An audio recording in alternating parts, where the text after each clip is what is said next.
Hello everyone, I am Riza Monique El Prado from BE Ed 1B, and I want to reveal to you what post-war interventions towards agrarian reform are. Chapter 4, Social, Political, Economic, and Cultural Issues in Philippine History. Under the Rojas administration, rehabilitation and rebuilding after the war was focused on providing solutions to the problems of the past. The administration of President Rojas passed Republic Act No. 34 to establish a 70-30 sharing arrangement between tenant and landlord, respectively, and reduce the interest landowners' loans to tenants at 6% or less. The government also attempted to redistribute hacienda lands, falling prey to the woes of similar attempts since no support was given to small farmers who were sold lands.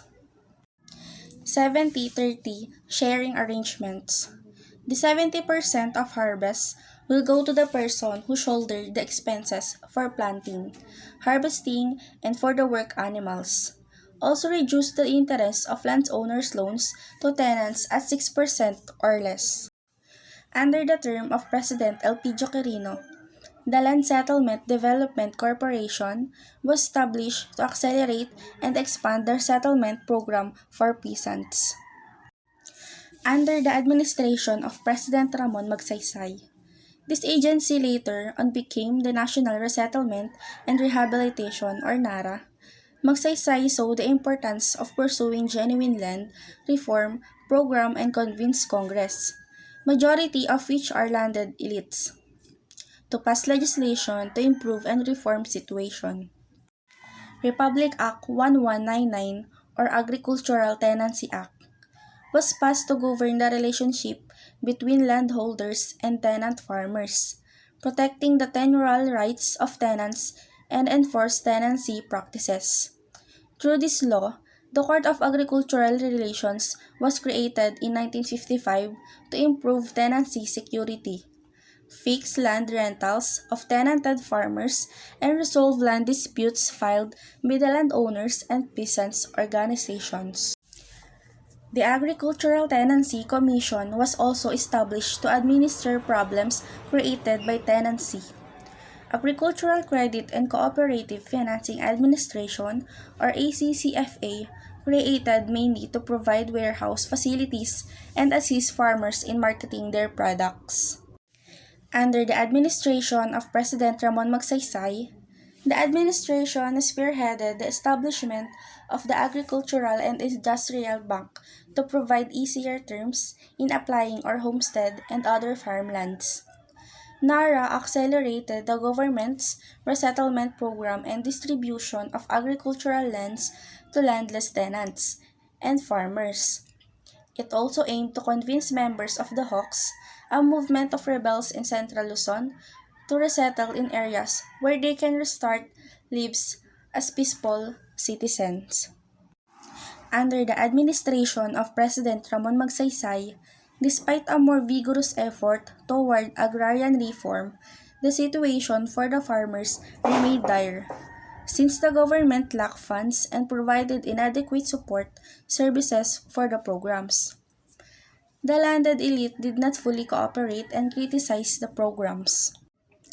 During the administration of Diosdado Macapagal, a major stride in land reform arrived through the Agricultural Land Form Code Republic Act No. 3844. Source: Section 2 of RA 3844. It is the policy of the state to establish owner, cultivatorship, and the economic family-size farm as the basis of Philippine agriculture and as consequence, divert landlord capital in agriculture to industrial development. To achieve a dignified existence for the small farmers free from pernicious institutional restraints and practices. Primary source: Declaration of Policy under RA No.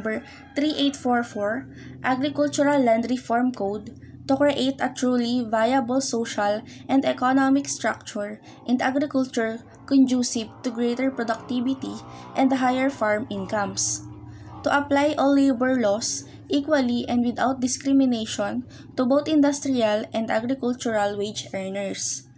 To provide a more vigorous and systematic land resettlement program and public land distribution.